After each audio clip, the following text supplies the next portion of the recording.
जय हिंद दोस्तों। आज का वीडियो में आज के सेशन में आप लोग का स्वागत है। जैसे कि हम लोग Khurda division east coast railway का JE departmental question paper solve कर रहे थे, जो कि 22 मई 2022 का क्वेश्चन है, जिसमें हम लोग लगभग 70 क्वेश्चन तक हो गया था। तो चलिए आज 71 नंबर क्वेश्चन से सॉल्व करने का कोशिश करेंगे।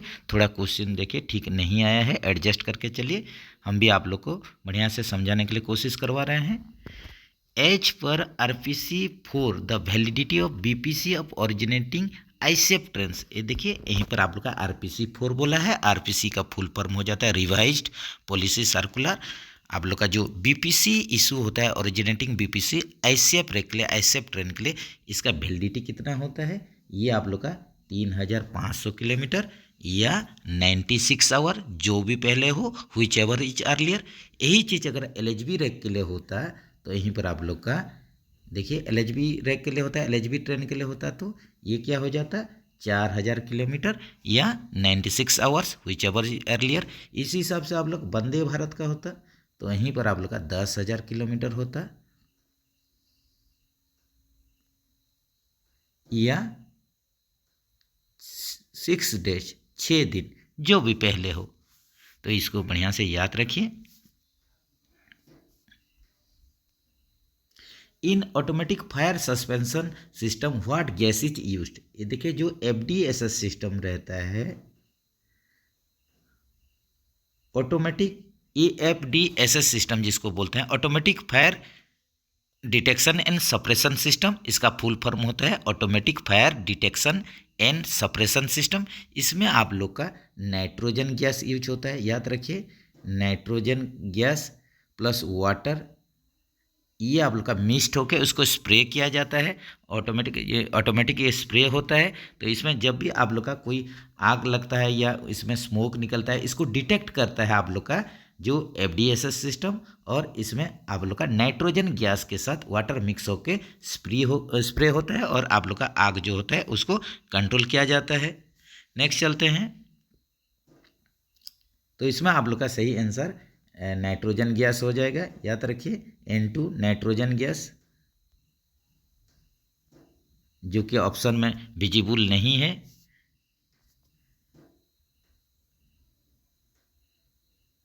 नेक्स्ट चलते हैं। ICF कोच में अलार्म चेन के लिए खींचने वाला बल, देखिए यहीं पर पूछ रहा है, जो आप लोग का SCP chain apparatus, alarm chain pull apparatus होता है। इसमें जो टेस्टिंग करते हैं उस टाइम हम लोग कितना लोड देके उसको टेस्ट करते हैं?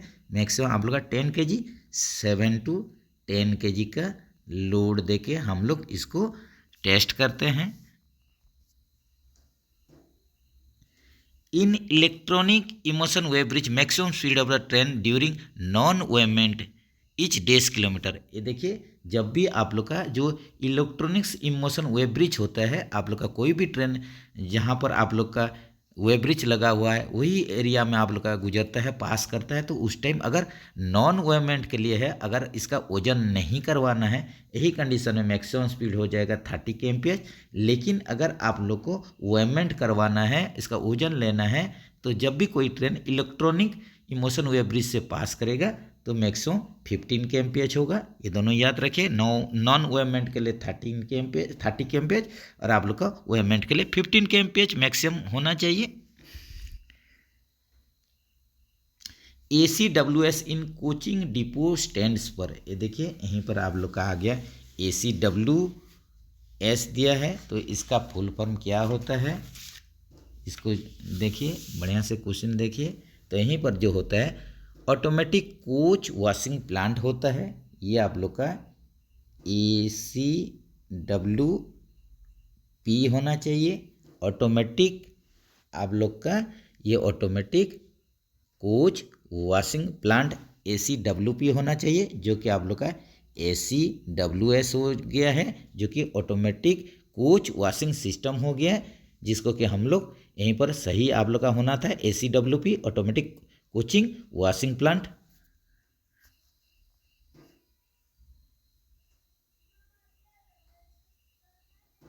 तो आप लोग ऑप्शन देखिए, इसमें ऑप्शन कौन वाला ऑप्शन लिखे? Automatic coach washing plant, option C के साथ चलिए।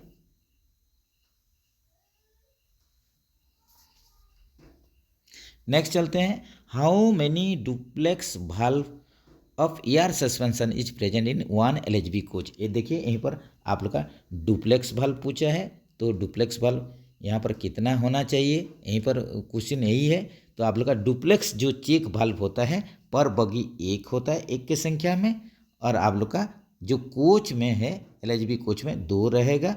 तो यहीं पर आप लोग का इन वन एलएचबी कोच पूछा है, तो इसी हिसाब से आप लोग का ऑप्शन डी के साथ चलिए, इन वन बोगी होने से एक के साथ चलिए। इसी हिसाब से आप लोग का देखिए इंस्टॉलेशन लीवर पूछता है, ये भी आप लोग का पर कोच में इंस्टॉलेशन लीवर आप लोग का दोनों साइड में 2 बग में 2 करके आप लोग का 4 हो जाएगा। लेवलिंग भाल्व भी आप लोग का अगर क्वेश्चन आ रहा है पर कोच में तो ये भी 4 होगा, ये भी याद रखिए। लेकिन डुप्लेक्स आप लोग का चेक भाल्व जो रहेगा डीसीबी डुप्लेक्स चेक भाल्व और चेक भाल्व ये कितना रहेगा पर कोच में 2 की संख्या में रहेगा, इसको बढ़िया से याद रखिए।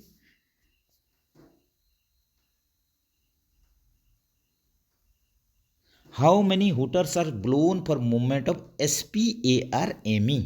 ये देखिए आप लोग का self propelled accident relief medical van equipment जो रहता है, self propelled accident relief medical van equipment जो रहेगा, ये इसके लिए आप लोग का ये टर्निंग आउट होने के लिए आप लोग का मूवमेंट होने के लिए कितना हुटर बजना चाहिए। ये देखिए आप लोग का 5 की संख्या में इसका हुटर बजना चाहिए, तब जाके आप लोग का self propelled accident relief medical van equipment आप लोग का मूवमेंट होगा। नेक्स्ट चलते हैं, ये देखिए यहीं पर आप लोग का in wagon number 7212085478 the 11 digit of the wagon number is. ये देखिए जो 11 नंबर होता है वो चेक डिजिट होता है। तो यहीं पर आप लोग का थोड़ा मैथ का क्वेश्चन है, इसको बढ़िया से देखिए, जानने का कोशिश कीजिए। यहीं पर हम लोग को चेक डिजिट निकालने के लिए बोला है।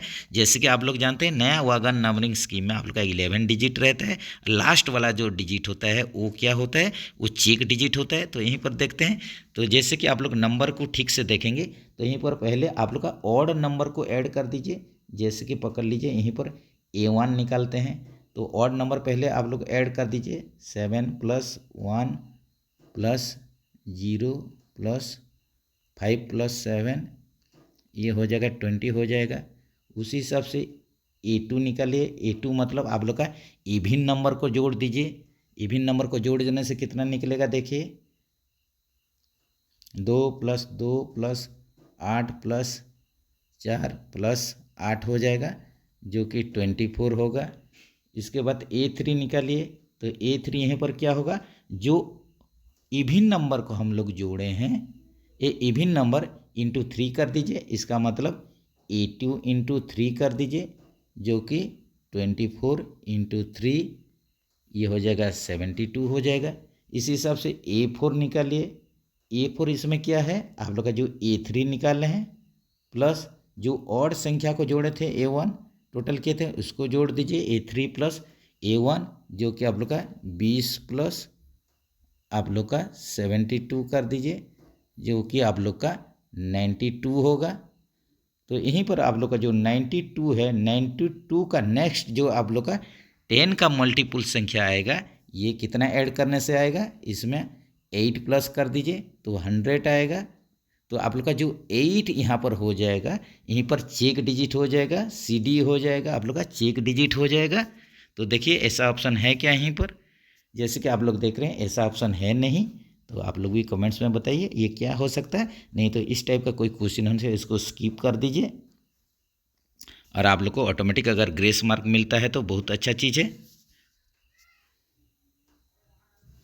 In casnub trolley the paired spring height should be, casnub bogie में पूछ रहा है, कैसनव ट्रॉली में पूछ रहा है आप लोग का पेयरिंग करने के लिए स्प्रिंग का हाइट कितना आप लोग का होना चाहिए, विदिन 3 mm हाइट होना चाहिए। 3 mm के हाइट के अंतर्गत आप लोग इसका स्प्रिंग का पेयरिंग करेंगे कैसनव ट्रॉली का, तो विदिन ये लिमिट कितना होना चाहिए, 3 mm के अंदर होना चाहिए। The pair spring height should B within 3 mm height, option A के साथ चलिए।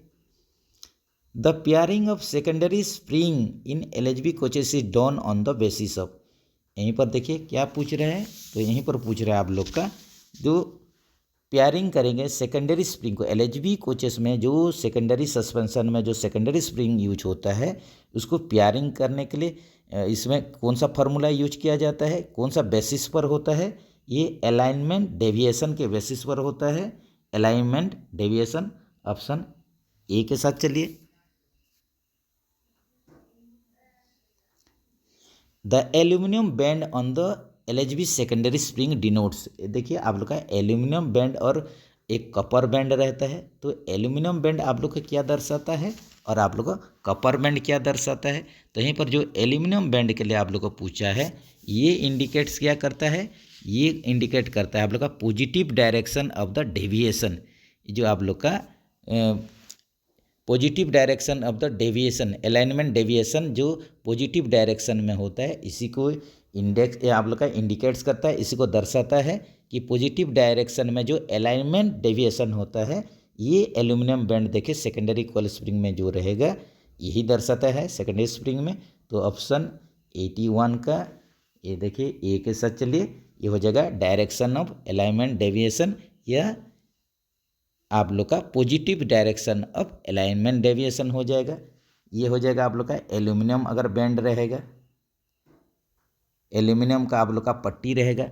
इसी हिसाब से आप लोग का अगर कपर का पट्टी होगा, कपर बैंड होगा, तो यही कंडीशन में आप लोग का ये क्या इंडिकेट्स करेगा, ये आप लोग का क्या करेगा, it gives the length of the spring under test load. Test load condition में ये आप लोग का स्प्रिंग का कितना लेंथ है वही बताएगा, और क्या करेगा, value of the alignment deviation, जो अलाइनमेंट डेविएशन का ये वैल्यू दर्शाएगा, इसका कितना वैल्यू है वही बताएगा। तो आप लोग का कपर बैंड रहने से क्या करेगा, ये इंडिकेट्स करेगा आप लोग का length of the spring, spring का length under test load condition. Test load condition में स्प्रिंग का लेंथ कितना होगा, और आप लोग का जो अलाइनमेंट डेविएशन का वैल्यू है यही आप लोग का दर्शाएगा कपर बैंड रहने से, ये भी याद रखिए। The transportation code of Duronto coach luggage van is, यहीं पर देखिए जो दुरंतो कोच में आप लोग का एलएचबी कोच यूज हो रहा है, तो एलएचबी कोच यूज हो रहा है तो यहीं पर आप लोग का लगेज वैन के लिए क्या यूज हो जाएगा, LSLRD, एल फॉर लगेज हो जाएगा। इसके साथ साथ आप लोग का यहीं पर गार्ड पर्सन रहेगा, लगेज भी रहेगा, और सेकेंड क्लास सीटिंग भी रहेगा, और आप लोग का डिजाबल पर्सन भी रहेगा। तो ये होता है आप लोग का LSLRD। तो एल में आप लोग का यहीं पर देखिए पहले एलएचबी, ये तो एलएचबी कोच है, एल पर हो गया। सेकंड क्लास में आप लोग का जीएस पर्सन रहेगा, सेकंड क्लास सीटिंग रहेगा, सेकंड सीटिंग रहेगा, सेकंड क्लास सीटिंग रहेगा। उसके बाद आपका एल फॉर लगेज आ जाएगा, इसमें लगेज कंपार्टमेंट रहेगा। आर फॉर आप लोग का गार्ड वैन हो जाएगा, गार्ड वैन भी रहेगा। और आप लोग का जो डी होगा ये विकलांग पर्सन या डिजाबल पर्सन रहेगा, डिजाबल। तो यही होता है आप लोग का जो दुरंतो कोच में जो आप लोग का लगेज वैन रहेगा, इसका ट्रांसपोर्टेशन कोड होता है LSLRD। नेक्स्ट देखिए दो ठो मैथ है, मैथ को आप लोग कीजिए। The value of log 8 base 8 log 2 two base 8, इसका वैल्यू निकालने के लिए बोला है। और एक तो आप लोग को बोला है the sum of the first 50 natural number, इसको आप लोग का सम निकालने के लिए बोला है। जैसे कि आप लोग का अगर कोई भी आप लोग का जो नेचुरल नंबर दिया हुआ रहेगा, इसका फर्स्ट जो भी नंबर का आप लोग को बोलेगा सम बोलेगा, तो यही कंडीशन में सिंपल फार्मूला यूज हो जाता है। जैसे कि ये मैथ आप लोग कीजिए, अरे इसमें भी कुछ आप लोग को समझ में नहीं आ रहा है तो इसको कर सकते हैं। जैसे कि आप लोग का टोटल अगर आप लोग का नंबर n है तो क्या होता है, n इंटू n+1/2 हो जाता है। इसी अनुसार इसमें आप लोग का n टोटल नंबर्स कितना है, 50 है, तो n+1 कर देंगे तो 51 होगा, डिवाइडेड बाई ये 2 हो जाएगा, जिसको कि आप लोग सॉल्व कर देंगे तो 1275 हो जाएगा। इस हिसाब से आप लोग जो लॉग का भी वैल्यू निकालिए। और कहीं पर आप लोग को प्रॉब्लम हो रहा है तो आप लोग बोलिए, यही सब मैथ करने से टाइम टेकन है, वीडियो लंबा होता है, तो आप लोग किसी को भी अगर प्रॉब्लम हो रहा है तो मैथ भी सॉल्व करके बता दिया जाएगा, आप लोग कमेंट्स में लिखिए। तो देखिए यहीं पर आप लोग का आंसर 84 का देख सकते हैं, 84 का आप लोग का ये देखिए 1275 हो जाएगा। Which of the following part influence the brake cylinder pressure. यहीं पर देखिए कौन सा पार्ट पूछ रहा है, निम्नलिखित में से कौन सा भाग ब्रेक सिलेंडर का दबाव को प्रभावित करता है। तो फिर ऑप्शन ठीक से देखिए, ऑप्शन अगर ठीक से देखेंगे तो आप लोग का ये देखिए क्या क्या दिया है, आप लोग का यहीं पर दिया है LSD, इसके बाद आप लोग का ELB दिया है, एम्प्टी लोड बॉक्स दिया है, फिर आप लोग का ELB दिया है, उसके बाद आप लोग का APM दिया है, फिर C में आप लोग का LSD APM, D में नॉन ऑफ दिस। तो यहीं पर कौन सा ऐसा चीज़ है जो कि आप लोग का ब्रेक सिलेंडर का आप लोग का जो प्रेशर को ये इन्फ्लुएंस करता है, प्रभावित करता है। तो 85 का आप लोग का C में देखिए, आप लोग का है C में। चलिए LSD और APM जो है, LSD लोड सेंसिंग डिवाइस और आप लोग का ऑटोमेटिक प्रेशर मॉडिफिकेशन डिवाइस। ये आप लोग का जैसे कि LSD आप लोग का BLC आप लोग का वागन में यूज होता है, APM आप लोग का HL wagon HL BMBS wagon में आप लोग का यूज होता है।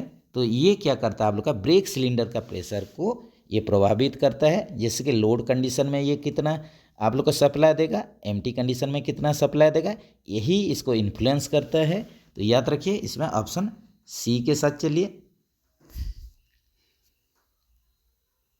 APD मीन्स, APD का फुल फॉर्म पूछा है, जो कि APD का मीन्स होता है एंटी पिल्फरेज डिवाइस। ये होता है आप लोग का एंटी पिल्फरेज डिवाइस। जैसे कि आप लोग नकल में APD लगाते हैं, या आप लोग का एंड पुल रॉड, ये देखिए नकल पिन हो गया, नकल पिन, आप लोग का एम्प्टी लोड, अब ये end pull rod, sorry end pull rod जो रहता है EP एंड पुल रॉड, इस सब में आप लोग APD वेल्डिंग करते हैं ताकि ये चोरी ना हो सके। तो इसको आप लोग फुल फॉर्म हो जाएगा एंटी पिल्फरेज डिवाइस।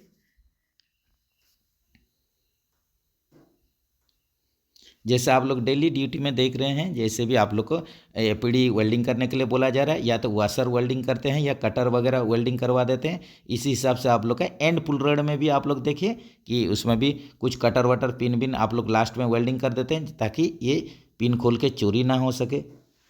नेक्स्ट चलते हैं, DES is the competent authority to classify railway servant as excluded as per HOER।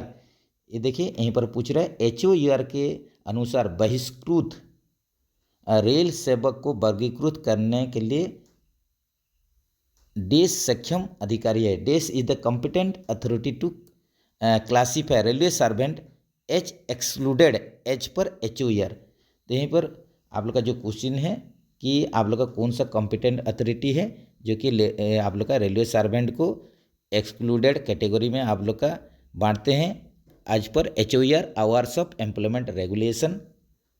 तो यहीं पर क्या हो जाएगा आप लोग का कॉम्पिटेंट अथॉरिटी, सक्षम अधिकारी कौन यहाँ पर रहेंगे, तो यहीं पर हो जाएंगे मिनिस्ट्री ऑफ रेलवेज। यही आप लोग का डिसाइड करता है, आप लोग का जो कैटेगराइज होता है मिनिस्ट्री ऑफ रेलवे डिसाइड करता है HOER के अंतर्गत जो भी आप लोग का कैटेगराइज है, जिसमें जैसे कि एक्सक्लूडेड कैटेगरी आ गया।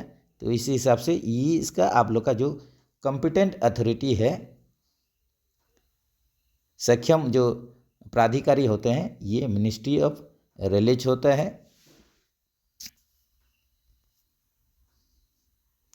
The hospital leave can be taken for maximum period of days month. जो अस्पताल छुट्टी होता है, हॉस्पिटल लीव होता है, ये मैक्सिमम कितना ले सकते हैं, ये 24 मंथ। ऑप्शन A के साथ चलिए। APAR of non gazetted staff in the level 6 will be finalist by. स्तर 6 में अराजपत्रित कर्मचारी के लिए APR को DES द्वारा अंतिम रूप दिया जाता है। तो इसको फाइनलाइज कौन करता है, आप लोग जैसे कि जानते हैं APAR, इसका आप लोग का फुल फॉर्म हो देता है, यहीं पर फुल फॉर्म क्या होगा, annual performance appraisal report. Annual performance appraisal report जो APR, जिसको कि पहले इसको CR रिपोर्ट भी बोला जाता था, आप लोग का कॉन्फिडेंशियल रिपोर्ट, या इसको SR भी बोला जाता था, सर्विस रिकॉर्ड भी बोला जाता था। तो ये APR आप लोग का जो नॉन गेजेटेड स्टाफ रहेंगे लेवल 6 में, इसको फाइनलिस्ट कौन कर सकते हैं, इसके लिए अधिकारी कौन है फाइनलिस्ट करने के लिए, तो आप लोग का annual performance appraisal report APR of non gazetted staff in level 6 में जो आप लोग का कर्मचारी हैं, APR को फाइनलिस्ट कौन करेगा, उनका APR को ये करेगा आप लोग का JAG ऑफिसर करेंगे, जूनियर एडमिनिस्ट्रेटिव ग्रेड ऑफिसर इसको फाइनलाइज करेंगे। तो 89 का ए के साथ चलिए। The gap at secondary lock under ER pressure in BOBRN wagon is DSMM। ये देखिए यहीं पर गैप पूछा है सेकेंडरी लॉक में अंडर ER प्रेशर जब रहेगा, यही कंडीशन में आप लोग का गैप पूछा है सेकेंडरी लॉक में BOBRN वागन के लिए, जो कि आप लोग का 6 से 10 mm होगा, ये अंडर ER प्रेशर। और ये पूछता है रिलीज कंडीशन में कितना होगा, रिलीज कंडीशन में 0 to 2 mm होगा, 0 to आप लोग का 2 mm हो जाएगा रिलीज कंडीशन में। लेकिन आप लोग का जब अंडर ER प्रेशर रहेगा, यही कंडीशन में आप लोग का जो सेकेंडरी लॉक का गैप रहेगा 6 से 10 mm मैक्सिमम, यही गैप रहेगा आप लोग का जब ER प्रेशर रहेगा सेकेंडरी गैप के लिए BOBRN वागन में। याद रखिए, इसी हिसाब से आप लोग का प्राइमरी क्लियरेंस कितना होता है आप लोग कमेंट्स में बताइए।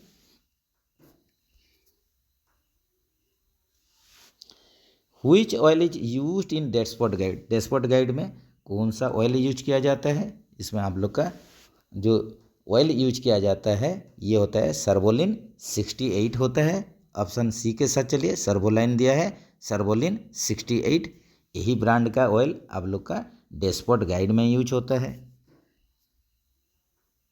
Which of the following is the manual of operation and maintenance of BOBRN wagon, BOBRN wagon के लिए जो टेक्निकल पेम्पलेट यूज होता है वो क्या होता है, ये G73 होता है। ऑप्शन आप लोग डी के साथ चलिए, जो G73 है ये आप लोग का टेक्निकल पेम्पलेट है, जो कि आप लोग का इसमें मेंटेनेंस और इंस्पेक्शन के बारे में BOBRN वागन का यहीं पर बताया गया है। इसी हिसाब से आप लोग का जो G95 है, जो G95 है ये क्या चीज़ के लिए है, ये आप लोग का कैसनव बोगी का आप लोग का टेक्निकल पैम्पलेट है इंस्पेक्शन और मेंटेनेंस के लिए, कैसनव bogie.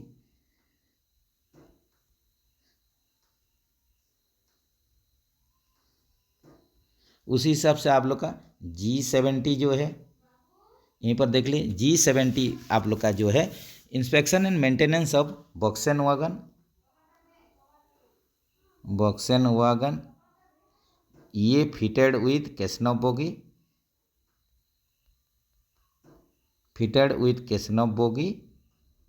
With twin pipe air break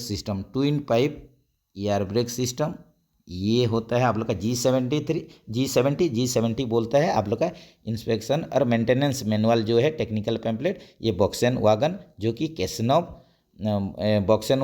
कैसनव bogie के साथ फिटेड है और इसमें twin pipe air brake system भी है, इसलिए G70 है टेक्निकल पैम्पलेट। उसी हिसाब से आप लोग का जो G45 होता है, ये G45 ये कौन सा टेक्निकल पैम्पलेट है, ये होता है आप लोग का फिटिंग ऑफ टारपोलिन, आप लोग का जो तिरपाल यूज होता है टारपोलिन फिटेड इन बॉक्सेन वागन। आप लोग का वागन में जो टारपोलिन फिट होता है, तिरपाल फिट होता है, इसके लिए टेक्निकल पैम्पलेट GH45 ये होता है आप लोग का G45 नहीं GH45 होता है, G45H होता है, सॉरी फ्रेंड्स ये आप लोग का हो जाएगा G45H। इसी टाइप का जो है ये आप लोग का बॉक्स टाइप वागन में आप लोग का टारपोलिन जो फिट होता है, टारपोलिन तिरपाल, इसके लिए ये आप लोग का मेंटेनेंस और टेक्निकल पैम्पलेट है, इसमें ही इंस्पेक्शन मेंटेनेंस देखा जाता है। नेक्स्ट चलते हैं, ट्रैक गेज मेजर डेस mm below the rail top से आप लोग का कितना नीचे ट्रैक गेज मापा जाता है, ट्रैक गेज को रेल टॉप के 1.5 मिलीमीटर नीचे से मापा जाता है, ये आप लोग का 13 मीटर नीचे मापा जाता है। याद रखिए, ऑप्शन ए के साथ चलिए। नेक्स्ट चलते हैं, helical spring are use in dash draft gear. ये देखिए आप लोग का कौन सा ड्राफ्ट गियर में हेलिकल स्प्रिंग का उपयोग किया जाता है, MK50।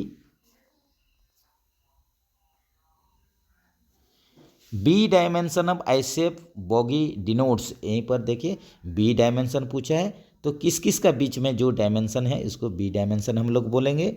तो बी डायमेंशन आप लोग का जो है ये आप लोग का क्या हो जाएगा, clearance between bogie frame and, ये देखिए यहीं पर क्या होगा,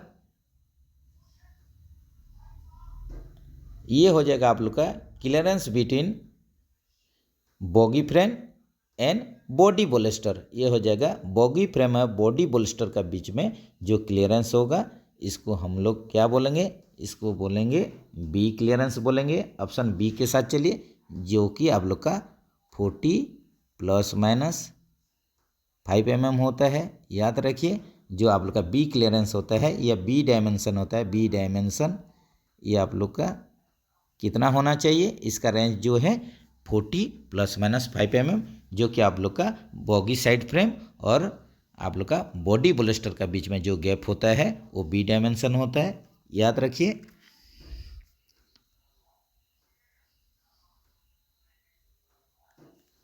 piston stroke of BMBS brake cylinder of ICF trolleys डेस मिलीमीटर। ये देखिए यहीं पर पूछा है BMBC आप लोग का कोचिंग के लिए यूज होता है, BMBC। तो ये BMBC आईसीएफ कुछ में यूज होता है, boggy mounted brake cylinder system. तो इसी में आप लोग का जो पिस्टन स्ट्रोक रहता है, पिस्टन स्ट्रोक ये 32 mm होता है, ये भी याद रखिए। उसी अनुसार आप लोग का BMBS जो वागन में यूज होता है, वागन में यूज होता है, जैसे कि HL टाइप का वागन में आप लोग का BMBS सिस्टम को अपनाया गया है। तो इसमें आप लोग का जो पिस्टन स्ट्रोक होता है ये भी जान लीजिए, ये आप लोग का पिस्टन स्ट्रोक कितना होता है 54 mm, ये भी याद रखिए। तो यहीं पर आप लोग का ICF कोच के लिए BMBC में पूछा था, जो कि आप लोग का 32 mm होगा। ऑप्शन डी के साथ चलिए। Supply voltage for smoke detector in LHB coaches dashboard. ये देखिए स्मोक डिटेक्टर के लिए आप लोग का जो वोल्टेज यूज किया जाता है इसमें डिटेक्शन के लिए LHB कोच में, ये कितना सप्लाई होना चाहिए, इसका बॉक्स को जो आप लोग का इंडिकेटर बॉक्स को जो जाएगा सप्लाई, तो इसके लिए जो आप लोग का स्मोक डिटेक्शन के लिए LHB कोच में जो व्यवहार किया जाता है कितना वोल्टेज सप्लाई होना चाहिए, 110 वोल्ट DC सप्लाई होना चाहिए।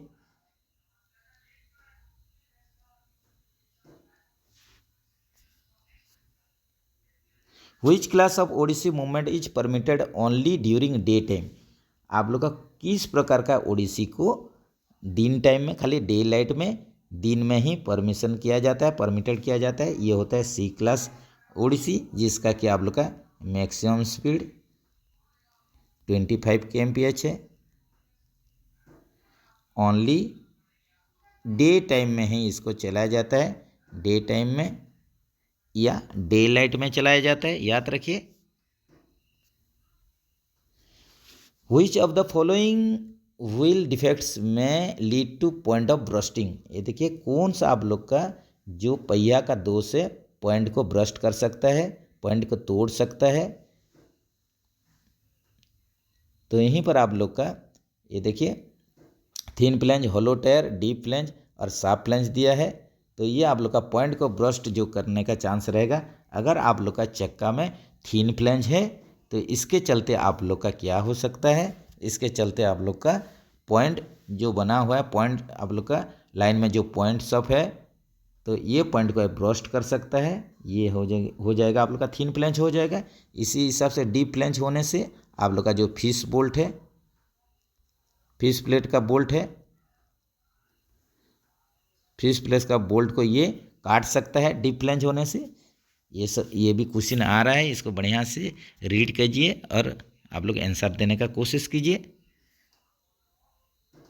Which of the following make air spring are not used in railways.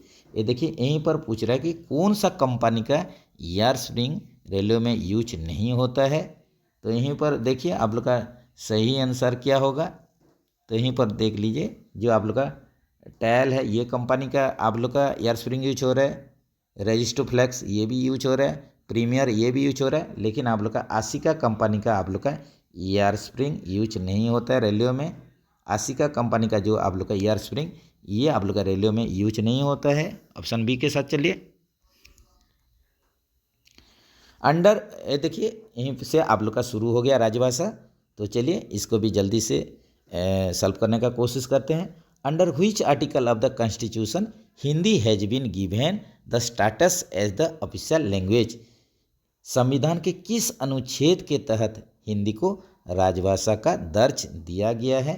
तो यहीं पर आप लोग का कौन सा आर्टिकल के अनुसार हिंदी को राजभाषा का दर्जा दिया गया है? सही ऑप्शन क्या होगा फ्रेंड्स? आप लोग अपना आंसर ले लीजिए। ये हो जाएगा अनुच्छेद 343 का 1, आर्टिकल 343 का 1।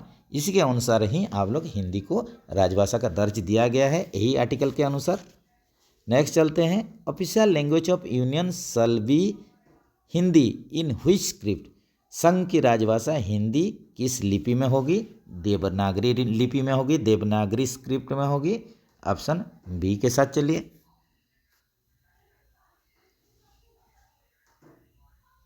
What is the amount of prize money given under Rajbhasha individual cash award scheme.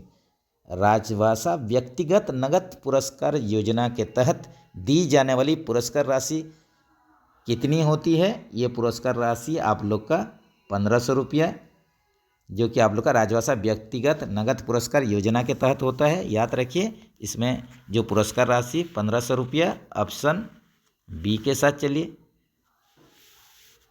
Next चलते हैं। How many Hindi courses are prescribed for central government employ. ये देखिए ये क्वेश्चन बार बार रिपीट हो रहा है, इसमें भी बहुत सारे कन्फ्यूजन होता है। तो जैसे कि रेगुलर तौर पर हम लोग का जो 3 आप लोग का Hindi course central government employees के लिए प्रिस्क्राइब किया गया है, निर्धारित किया गया है। तो ऑप्शन इसमें हम लोग सी के साथ चलेंगे 3, जो कि आप लोग का प्रबोध,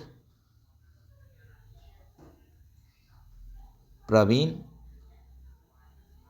और प्राज्ञ।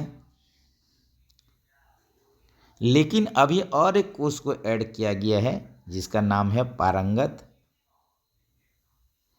लेकिन बहुत सारा रेलवे में देखा जा रहा है जो कि आप लोग का आंसर जो डिविजनल जो आप लोग का डिपार्टमेंटल एग्जाम हो रहा है, जिसमें कि आंसर 3 ही कोर्स को ही लिया जा रहा है, जो कि पहले से आप लोग का प्रिस्क्राइब था।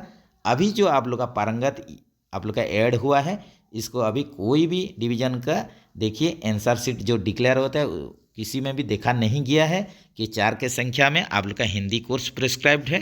तो आप लोग ऑप्शन सी के साथ चलिए, 3 के संख्या में चलिए। When was official language rules passed. ये देखिए ऑफिशियल लैंग्वेज रूल राजभाषा नियम कब पारित हुआ था पूछ रहे हैं, जो कि आप लोग का 1976 इसका सही आंसर हो जाएगा। इस हिसाब से ऑफिशियल लैंग्वेज एक्ट राजभाषा अधिनियम कब पारित हुआ था ये भी आप लोग का आ रहा है, उसको भी आप लोग जहाँ पर एक्ट हो जाएगा अधिनियम हो जाएगा 1963 और जहाँ पर रूल हो जाएगा यहीं पर 1976। इसमें चूक नहीं होना चाहिए, बढ़िया से आप लोग याद रखिए इसको। ऑप्शन टिक कीजिए। As per constitution who is the translating the statutory rules regulation and orders. संविधान के अनुसार वैधानिक नियमों, बेनियम और आदेशों का अनुवाद कौन करता है? ये करता है आप लोग का लॉ मिनिस्ट्री। याद रखिए ऑप्शन बी के साथ चलिए। Official language are schedule in which part of the constitution of India. Bharat के संविधान के किस भाग में राजभाषाएं निर्धारित है? तो ये आप लोग का क्या हो जाएगा 8वीं अनुसूची 8 शेड्यूल में। तो ऑप्शन ए के साथ चलिए। व्हिच सब committee of parliamentary committee on official language inspect the offices of railway ministry. संसदीय राजभाषा समिति की कौन सी उप समिति रेल मंत्रालय के कार्यालयों का निरीक्षण करती है? तो ये दूसरी उप समिति हो जाएगी, सेकंड सब कमिटी। ऑप्शन बी के साथ चलिए, ये भी इंपॉर्टेंट क्वेश्चन है, याद रखिए। When was the parliamentary committee on official language constitution ये देखिए यहीं पर पूछ रहा है when was the parliamentary committee on official language constituted. तो संसदीय राजभाषा समिति का गठन कब किया गया था?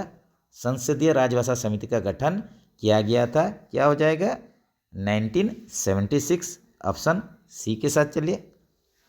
नेक्स्ट चलते हैं last question, how many members are there in the parliamentary committee on official language. संसदीय राजभाषा समिति में कितने सदस्य रहते हैं? टोटल होते हैं 30 की संख्या में। जैसे कि आप लोग जानते हैं लोकसभा से 20 की संख्या में मेंबर रहेंगे और राज्यसभा से 10 की संख्या में रहेंगे, जो कि टोटल आप लोग का 30 हो जाता है। तो चलिए फ्रेंड्स, आज के लिए इतना ही, फिर आप लोग का एक दूसरा नया वीडियो में मुलाकात होगा। तो जो भी फ्रेंड्स अभी तक नहीं जुड़े हैं जल्द से जल्द जुड़ जाइए, वीडियो को बढ़िया से देखिए, समझने का कोशिश कीजिए, कहीं पर गलती होने से ज़रूर कमेंट्स में बताइए, तो आप लोग का सुझाव दीजिए। तो ऐसे ही आप लोग को जानकारी वीडियो के लिए चैनल के साथ बने रहिए। फिर मिलेंगे नेक्स्ट वीडियो में। जय हिंद दोस्तों।